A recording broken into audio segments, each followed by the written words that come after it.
오늘 우리가 집중적으로 파헤쳐 볼 주제는 그 서클의 2025년 4분기 실적, 그리고 USDC의 폭발적인 성장세에 대한 내용입니다. 네, 단순한 실적 발표가 아니죠.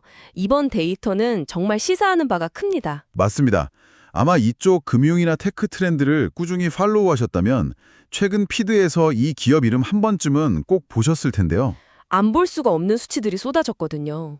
그래서 오늘 이 시간은 그냥 암호화폐 기업의 분기 재무제표 숫자만 읊어드리는 게 아닙니다. 네, 그건 너무 지루하잖아요. 그렇죠.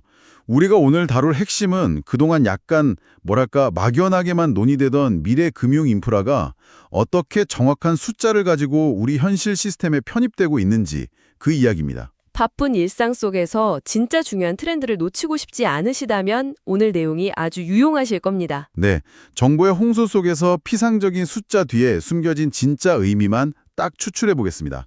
바로 시작해 보죠. 좋습니다.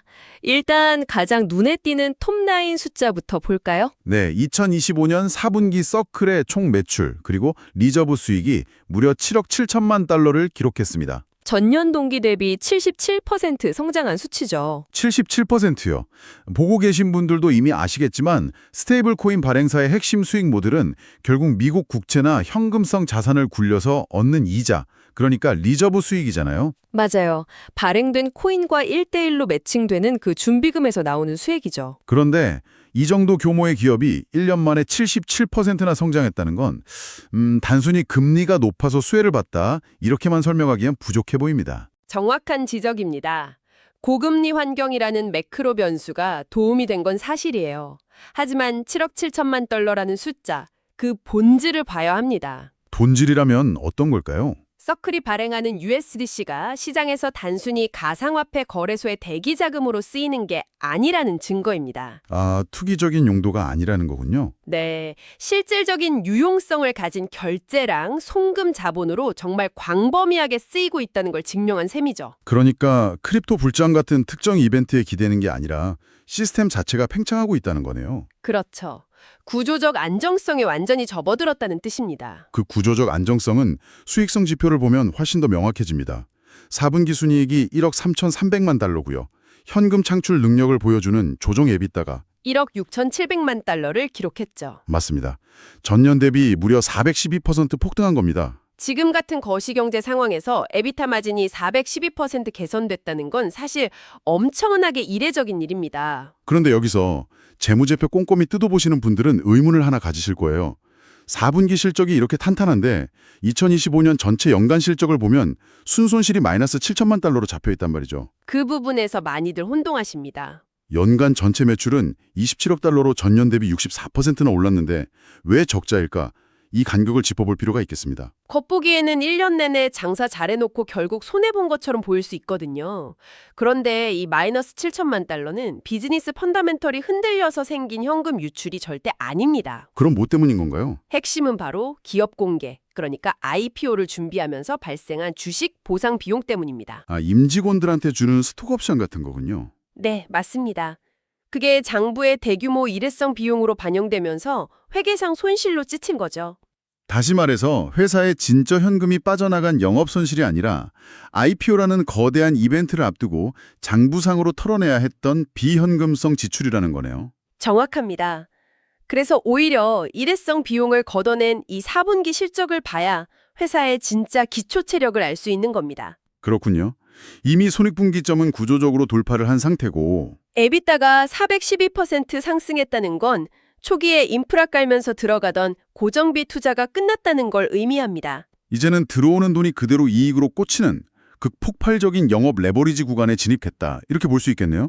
네, 스테이블 코인 비즈니스가 돌이 된다는 걸 객관적인 숫자로 증명해버린 거죠. 장부상 착시를 걷어내니까 진짜 파괴력이 보이네요. 자, 그럼 이 현금 창출력을 견인한 엔진, 결국 USDC 자체의 유동성 확대일 텐데요. 순환량 데이터가 아주 인상적이죠. 네, 2025년 말 기준으로 USDC 순환량이 753억 달러입니다. 전년 대비 72% 증가했어요. 753억 달러면 어지간한 국가의 외환 보유고랑 맞먹은 수준입니다. 글로벌 대형 은행 예금 규모고요. 이 거대한 자금이 블록체인 위에서 지금 막 돌아가고 있다는 건데 시장 점유율 측면에서는 어떻게 봐야 할까요? 현재 1위는 여전히 테더의 USDT입니다. 하지만 서클의 USDC는 그 뒤를 잇는 2위 자리를 아주 확고하게 굳히고 있죠. 만년 2위라고 깎아내릴 게 아니라는 거군요. 절대 아니죠. 여기서 중요한 건 단순히 등수가 아닙니다. 753억 달러라는 막대한 자금이 규제를 철저히 준수하는 투명한 인프라 안에서 1달러 가치에 연동돼 쉬지 않고 돌고 있다는 게 핵심이에요. 글로벌 유동성의 거대한 축이 기존 은행에서 디지털 네트워크로 넘어가고 있다는 증거네요. 맞습니다. 여기서 정말 재밌는 포인트가 하나 있습니다. 보통 이런 기업들은 연초에 가이던스를 주잖아요. 서클도 처음에 USDC 순환량 목표, 즉 연평균 성장률을 40%로 제시했었거든요. 사실 40%도 전통금융권 기준으로는 말도 안 되게 높은 목표죠. 네, 엄청난 수치인데 뚜껑을 열어보니까 실제로는 72% 성장을 해버린 겁니다. 자기들이 세운 공격적인 목표치를 거의 2배 가까이 압도해버렸어요. 이게 시사하는 바가 굉장히 큽니다. 일단 시장 유동성이 기업 예측을 뛰어넘을 만큼 엄청나게 빠른 속도로 디지털화되고 있다는 거고요. 네네. 두 번째는 실사용자들이나 기관 투자자들이 USDC에 부여하는 그 신뢰도 프리미엄이 폭발했다는 겁니다. 아, 신뢰도 프리미엄이요? 단순 투기 자금으로는 1년 만에 72%가 클 수 없거든요. 국경 간 송금이나 B2B 결제, 무역 대금 정산 같은 데서 기관들이 USDC를 실제 금융 인프라로 채택하고 있다는 뜻입니다. 그렇네요. 753억 달러가 전 세계를 무대로 쉴 새 없이 움직인다고 생각하니까 당연히 시스템 병목 현상에 대한 걱정이 생깁니다. 트래픽 문제가 생길 수밖에 없죠. 네, 예전처럼 이더리움이나 솔라나 같은 외부 블록체인에만 얹혀서 이 큰 돈을 굴리기엔 수수료 변동성도 너무 심하고 셧다운 리스크도 있잖아요. 그래서 서클이 자체 인프라 구축에 사활을 걸고 있는 겁니다. 자료에 나오는 아크 네트워크가 바로 그 핵심 해결책이죠. 아, 아크 네트워크요. 진행 상황이 어떻게 되나요? 이게 비즈니스 수직 계열화를 완성하는 아주 중요한 무기인데요. 현재 아크 퍼블릭 테스트넷이 가동 중입니다. 성적이 놀라워요. 테스트넷인데도 참가사가 벌써 엄청나다고 들었어요. 네, 이미 100여 개 이상 금융기관이랑 기술기업들이 들어와서 생태계를 테스트하고 있고요. 일평균 거래 처리 건수가 무려 230만 건을 넘습니다. 정식 오픈도 안 했는데 하루 230만 건요? 그 정도면 웬만한 중소형 결제 네트워크 트래픽 다 씹어먹는 수준 아닌가요? 맞습니다. 기술적 검증은 이미 끝났다고 봐야죠. 그러니까 남의 집 새빵살이 끝내고 자기들만의 전용 고속도로를, 그것도 톨게이트부터 포장까지 싹 다 통제하는 도로를 깔고 있는 거네요. 아주 적절한 비유입니다. 이 고속도로가 바로 2026년에 대망의 메인넷으로 정식 개통될 예정이고요. 메인넷이 안착하면 파급력이 어떨까요? 단순히 블록체인 하나 추가되는 게 아니죠.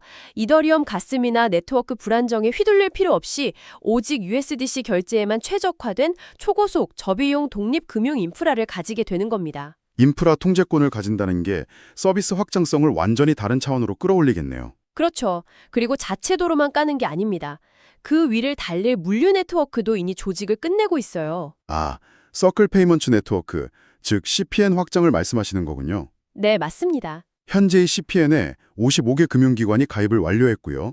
74개 기관이 추가로 들어오려고 검토 중이라고 합니다. 여기서 봐야 할 진짜 중요한 숫자는 볼륨입니다. 이 네트워크에서 발생하는 연 환산 거래 볼륨이 벌써 57억 달러에 달하거든요. 57억 달러요? 이건 뭐 아이디어 차원의 파일럿 프로젝트가 아니라 우리가 이름만 대면 아는 전통 금융사들이 실제로 거액을 굴리는 완벽한 실전이네요. 보수적인 전통 금융권이 블록체인 결제망을 경쟁자가 아니라 파트너로 인정했다는 명확한 시그널입니다. 57억 달러는 시작에 불과해요. 기존 은행, 스위프트망 쓰면 수수료도 비싸고 며칠씩 걸리잖아요. 네, 그 지연 시간 겪어본 기관들 입장에서는 CPN이 주는 즉각적인 최종 완결성을 한번 맛보면 절대 외면 못합니다. 전통금융이랑 암호화폐 사이에 그 높던 장벽이 실시간으로 허물어지고 있는 거네요. 그 장벽이 허물어지는 가장 극적인 장면이 바로 글로벌 파트너십에서 나옵니다. 아, 비자와의 파트너십 말씀이시죠?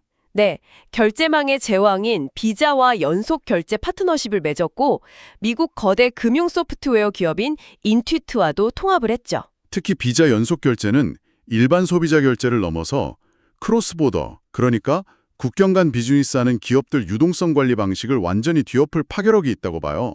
맞습니다. 기업들한테 기존 시스템이 얼마나 비효율적이었는지 생각해보면 답이 나옵니다. 주말이나 휴일에는 전 세계 은행망이 멈추니까 기업들은 결제 실패를 막으려고 금요일에 미리 계좌에 막대한 돈을 예치해둬야 했잖아요. 네, 그걸 사전자금 조달이라고 하죠. 돈이 며칠씩 묶여버리는 겁니다. 유휴 자금이 되는 거죠.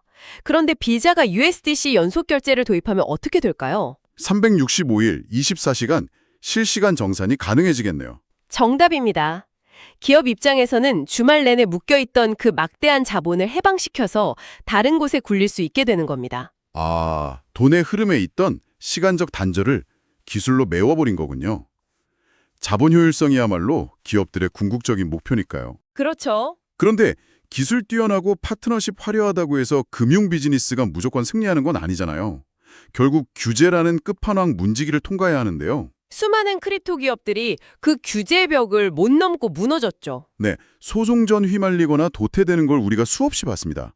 그런데 서클은 아주 영리하게 정면 돌파를 선택했어요. 미국 통화감독청, 즉 OCC로부터 조건부 신탁은행 설립 승인을 받아냈죠. 이건 업계 전체를 뒤흔들 엄청난 마일스톤입니다. OCC 승인이 갖는 전략적 무게감이 구체적으로 어느 정도인가요? 그동안 시장이 스테이블 코인을 볼 때 가장 무서워했던 게 이겁니다. 언제 규제 당국이 철퇴를 내려서 사업을 접게 만들지 모른다는 리스크요. 맞아요. 다른 경쟁사들은 기존 은행 라이센스 빌려서 편법으로 하다가 철퇴 맞기도 했잖아요. 그런데 서클은 자체적으로 인가를 받은 겁니다.